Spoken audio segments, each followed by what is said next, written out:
Hello everybody, my name is KirkpattieCake. I am an author and robot, and today it is the best show on YouTube, the best creative show on YouTube, the best writer show on YouTube. How's that? You know, it's the more niche we get, the higher chance there's less competition and we'll hit the top of the list. Anyway, before we get started on reading what you guys have submitted for last month's LMIAY, well, now that we are reading February's, March's is up. So if you'd like to participate next month, maybe see what the prompt is, and if it tickles your pickle a little bit more, check the link down in the description below.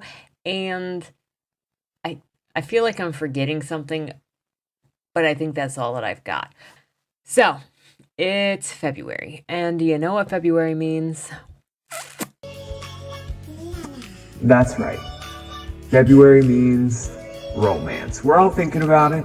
Everybody's thinking about it. Whether you are a long-term married for 30 years couple, a recently engaged couple, a newlywed couple. You kind of just started dating 3 weeks ago and you're not sure if it's appropriate to celebrate Valentine's Day type person, or you're a singlet like me and you're wondering if those chocolates, the grocery store would put them on sale starting like at 7 o'clock on the 14th, because let's face it, everybody who's going to buy chocolates, 95% of people that are going to buy chocolates for a significant other have already purchased them by 7 o'clock, if you know what I mean. So, is there a chance, or do I have to wait all the way until the 15th in order to get that chocolate marked down? These are the real February questions. But in case you didn't look, last month I asked you if you guys would submit stories that have to do with chemistry, that maybe it's romance, maybe it's friend chemistry, but I just wanted to see, you know, some kind of positive, friendly relationship. It could have been friends, it could have been romance, first date, married couple, anything, or just best buds going on an adventure together, as long as there was some kind of friendly chemistry. You know, I didn't want... We've had a lot of murder. I don't want to, you know, draw too much attention to past prompts, but there's been a lot of death. I'm looking at you, dragon killer. And so I wanted something, you know, a little friend, a little lighthearted, and maybe less bloody. I know romance can teeter on the horror at times, so that's what I've got. And I can tell by the submissions that everybody is feeling just as much love as I am right now, and that is apparently nobody is feeling love, because only 2 people submitted this month. So thank you so much for at least participating, even if love is not your thing, or chemistry, or what have you. Like I said, doesn't have to be love, could have been friendship, but this is what we've got. So, but before we can read these, we have to set the mood, right? So, close your eyes, and there we go. There we go.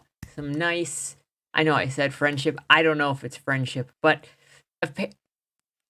everybody knows that February is the Cupid month. So, you know, we're just going to go with it and see what happens in the mood readings. So the first story today is by R.S. Elisi, and it is called Catfish. Swipe right, swipe right, swipe right. Heath perched, phone in hand, on the edge of a couch that doubled as a bed, performing his evening ritual. Respond to messages. Does tonight sound good? How about now? Overhead, a ballet of elephants paraded across the floor, the Sosa family cleaning up after dinner. Heath paced to the window and tugged aside the flimsy blackout shade. Against the backdrop of high-rise apartments, the sky glowed orange, dusk, pretty. For those who appreciated such things, he dropped the shade back in place. Next door, fingers plucked at a stringed instrument, Lula waking her cello. He stood motionless, mentally cursing the noisy family above. Like a lover, the bow touched strings, Lula playing her scales, the long, mournful notes moved through him. His pocket buzzed. He checked the messages and fired off a reply. See you soon. He tried the other app first. Women eternally cautious creatures that they are, scented his intentions. Some grabbed their coffee and bolted before he could approach. Others, feigning emergency calls, ducked into the street and never returned. Swallowing his preferences, he installed another app. Men didn't need coffee. They didn't need the safety of a public place. In a few minutes, a man would knock at his door. He stretched out across the threadbare sofa. Lula lulled him into a half-sleep. A sharp rap jarred him from his reverie, his guest. He scrambled to his feet and hustled across the room. Fingers hovered above the knob. Maybe this man would find him lacking. His selfie had been an uncomfortable affair of bad lighting and weird angles. Those chiseled abs pilfered from the internet. A second knock. He jerked the door open. The man outside gaped. Are you Heath? Yeah. You Kyle? This guy had no room to complain. He looked a decade older than his profile picture and 30 pounds heavier. Kyle stepped across the threshold, taking in the stained carpets, chipped dinette, and sagging couch. This your place? Yeah. Heath shut the door and locked it. So. The sweet, sour tang of nerves and arousal hooked him. He smiled. Kyle shuffled back. Heath advanced. Waves of heat drifted off the human. Their chests touched. Wow, Kyle said. You're cold. Next door, Lula launched into the box cello suites, the first one, his favorite. No more waiting. He grabbed Kyle's head and yanked it back. Sight of the pale throat overwhelmed him. His fangs lengthened. Lula's sorrowful bow work muffled his victim's yelp. Heath pushed a liver-colored iron supplement across the table. You should take this. Kyle nodded, still half dazed. He nibbled a sugar cookie and sipped orange juice. Not what you expected? Kyle looked up. His eyes remained unfocused. Uh-huh. You'll feel better in a few hours. Yeah. Heath's pocket buzzed. Another bite. Well, that was certainly a catfish. Here I was like, hey, maybe we'll have some love, some romance, some nice vibes. Nah. I see the kind of people you are. The blood is never that far away, is it? I guess neither is the gravesite, the burial ground, or just death. Death is never far away. But an interesting place to take it for sure. Not really what I was expecting when I was thinking of the catfish. Look at my little mouse. I know I'm distracting myself now with this. The second and final story for today is from Mason V, and there's no title on it. You've sat here in the same chair for the past 2 months, he said, leaning against the table next to me, crossing his spit-shinned shit kickers in a relaxed posture waiting to be acknowledged. He was close enough that I could catch the scent of his cologne, crisp citrus and spice-like pepper that creaked up the back of the tongue. His presence filled the space around us like a caterpillar's cocoon. I replied, observant. But you left out the part about the long line of people vying for my attention like a butterfly hunting for nectar. You also left out that every week I grow more annoyed at the invasion of my personal space. Are you a writer? I'm frustrated. He flicked the bill of his baseball bat up so I could see his eyes, then said, okay, I get it. How about, do you want to talk about why sit up here instead of going down there and playing with someone? He tilted his head toward the first floor. I tucked a few messy curls behind my ear and answered, at first, I was watching how members interacted with one another. Now I'm looking for someone that can scratch my itch. I think I may have found him. I decided to talk to him because he wanted to know something about me, unlike every other person that began a conversation with, you can address me as sir or mistress. This man didn't want to dominate me. He wanted to talk. He was still reclining against the table, but instead of watching the floor activities on the floor below, he focused his attention on me. What's your itch? Pain. He rubbed the stubble at the side of his face. His easygoing demeanor shifted to dominance. He stood up straight, adjusted his black baseball hat, straightened his tie, and smoothed his suit vest. His deep brown eyes hardened, commanding my attention with a quiet authority, control. It took my breath away the same way his control did the first time I watched him cane a submissive during a teaching demonstration a couple months ago. What's your name? Ghost. Your real name. Ghost is my real name. Yours? Hideo Jacoby. He extended his hand to me. I placed mine in his. He kissed the top of it like a gentleman. How would you like me to address you? Sir, Master, Mr. Jacoby? Heido, Jacoby. He extended his hand to me. I placed mine in his. He kissed the top of it like a gentleman. How would you like me to address you? How would you like me to address you? Sir, Master, Mr. Jacoby? Heido works, for now. I don't require anyone to address me as their dominant unless I am their dom. I'll call you Jacoby. He smiled wide enough for his dimples to show and said, for now. Every Saturday for a year and 10 months, he sat with me at my little high-top table. We talked for hours like long-lost friends catching up on missed years spent apart. He dismissed every submissive that approached asking to play or scene with him. All his focus was on me. After almost 2 years of forging a bond of trust between the two of us, he asked me, "You think you're ready to negotiate a scene with me?" Regardless of my comfort with Jacoby, the question felt like I was punched in the gut, knocking the breath from my lungs. The feeling of flight or fight ricocheted like a bullet in my brain, but I was stuck battling a panic attack, unable to do either. Jacoby leaned toward me, his mouth close to my ear. Breathe, Ghost. And for the first time, he met my need for pain. His finger pinched the skin behind my knee hard enough that I'd have a bruise to admire for the next few days. The spark that had been flickering between us became an inferno in that moment. My eyes met his, our lips a breath apart. I was his, and he knew it.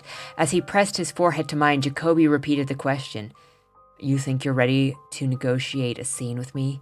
He knew my vice and had the fix I craved, but I couldn't say yes. The words were stuck in my throat. Ghost. I feel like I'm trying to pry an oyster open with my bare fingers when we talk sometimes. If you give me the damn shucking knife, I can release you from the shell you hide in. You would use a knife with me. I couldn't hide my excitement. I will use whatever you want to break you apart. But I have no treasure on the inside for you. I think you're wrong. I'm already broken. Then you will be my treasure to watch you heal. Jacoby, I know you. Enough to take care of you, put you back together every time you break apart. It's a promise I will always keep to you, Ghost. He knew, and I knew. We would be tied to each other from that moment on, the sadist and the masochist. After spending 22 Saturdays with Jacoby, I decided that night to say, yes, sir. His dimpled smile reached his eyes, causing them to crinkle in the corners. He took my hand and led me down the mezzanine corridor to a private dungeon. That would become my sanctuary, a place I would confront my shame with each strike of the cane, throw of the flogger, burn of the candle wax, cut from his knife, all while knowing I was safe in his hands. Releasing my control to Jacoby, trusting him with all of my sins and secrets, felt like a wave of rebirth washing over me. I would submit to him, and he'd anchor me through whatever storm raged inside of me. His gift of pain would keep my head above the crashing waves I'd faced in my life. Through our many years together, he delivered on his promise. Every time I broke apart, he stitched me up, even when I didn't deserve to be pieced back together. Well, I see the kind of people that you all are. We can't have any no blood, no pain, just friendship, just love, just tenderness. We gotta have that contrast of romance and some level of violence for one reason or another. It's a little bit funny, I'm not gonna lie. I asked for some romance and chemistry, and let me be sure, there was chemistry. But one is a vampire having a snack, and the other one is the sadomasochist about getting pain. There's definitely chemistry here, and that's what I think I like about Ghost. And that's what I like about Ghost and Jacoby, is they do have a very palpable chemistry with each other. This moment, this passage feels like there's so much more to it, and it's trying to like give you the idea of this relationship between them that's so long. Obviously, she said weeks, like 22 Saturdays, so that's months long.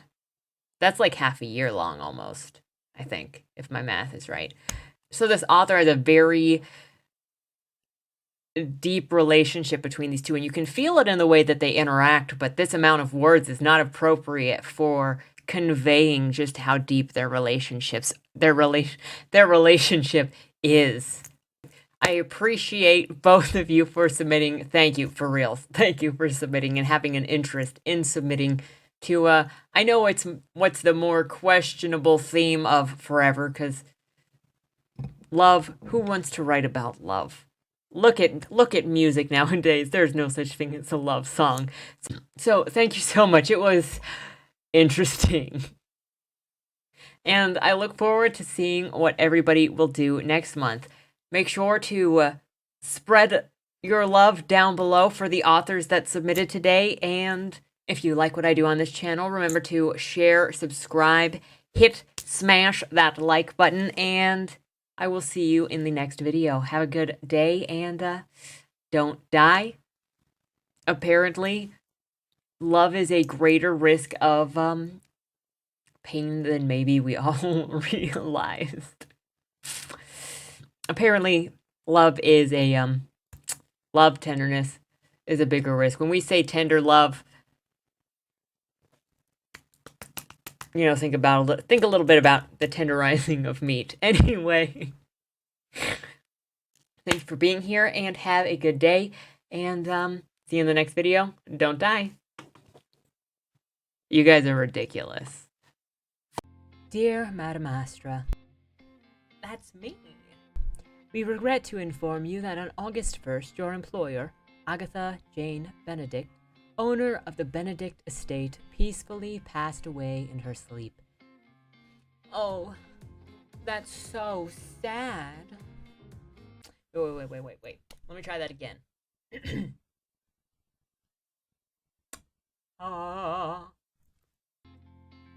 Oh my goodness. That's so sad. Yeah, I think I'm ready. With millions of dollars on the line and the opportunity for your every need to be taken care of for life. Tell me, is there anything more valuable than that? I didn't think so. Dead End Drive is a dark comedy novel that makes 3 promises. 1, an illustrious estate in Louisiana. 2, an opulent dinner affair for all in attendance. And 3, and most importantly of all, lots and lots of competitive murder. So if you're looking for a cozy book to settle in with for the spooky season, I've only got one question for you. Will I see you at the whale reading?